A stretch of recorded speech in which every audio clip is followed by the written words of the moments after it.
Next question. I am 51 years old and planning to go for dental implants. Which is better, All-on-4 or All-on-6? Okay. So sounds like this person, whoever submitted the question, so they understand what the difference is between an Mhm. all-on-4 and an all-on-6, and that's why they're asking the question. For people who may not know what an all-on-4 or all-on-6, so anytime you have a Mhm. complete reconstruction of your mouth. For example, if you lost all your teeth, either because of gum disease or decay, Mhm. or you lost in an accident, or anything of that sort happens, so you can get all your teeth removed, and all of these teeth that you have either on the top or the bottom, they can be reconstructed fully using either 4 implants or 6 implants. Mhm. So although you may have a complete set of about 12 to 14 teeth that on the top need to be reconstructed. Mhm. Normally, we reconstruct anytime we do these type of reconstruction, we reconstruct only about 12 teeth. So how do we place the 12 teeth on the 4 implants?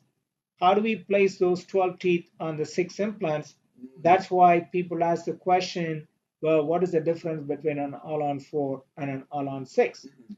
So one of the new recent techniques that have evolved, um, which normally happens on people, particularly with a lot of bone loss and Mhm. stuff.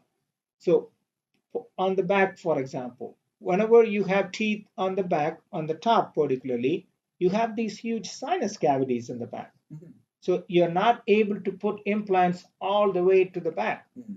So you want to be, you will be, you as a surgeon, I'm restricted to place implants only in the front where you have a lot of bone. Mhm. If you don't have a lot of bone in the back, so you can only receive 4 implants where you have a lot of bone. Mhm. So in that case, I'm going to tell you, you are a good candidate for an all-on-4.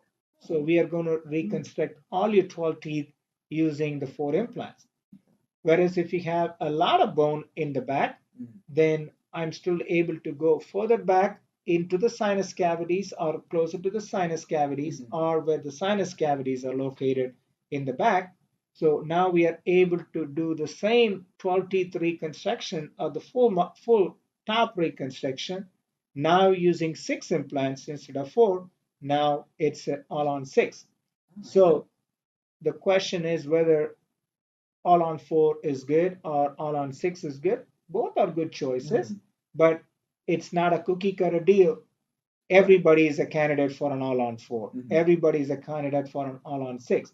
So it depends on your bone level, depending on multiple conditions and your teeth status and your oral status and your bite position, your medical condition, your bone level. It's a lot of things. So either way you go, it should be right for you. Mhm. Again, your surgeon and your dentist, they should be able to help you make a Mhm. decision. Doing an all-on-4 is or an all-on-6 is a good choice for you. All right.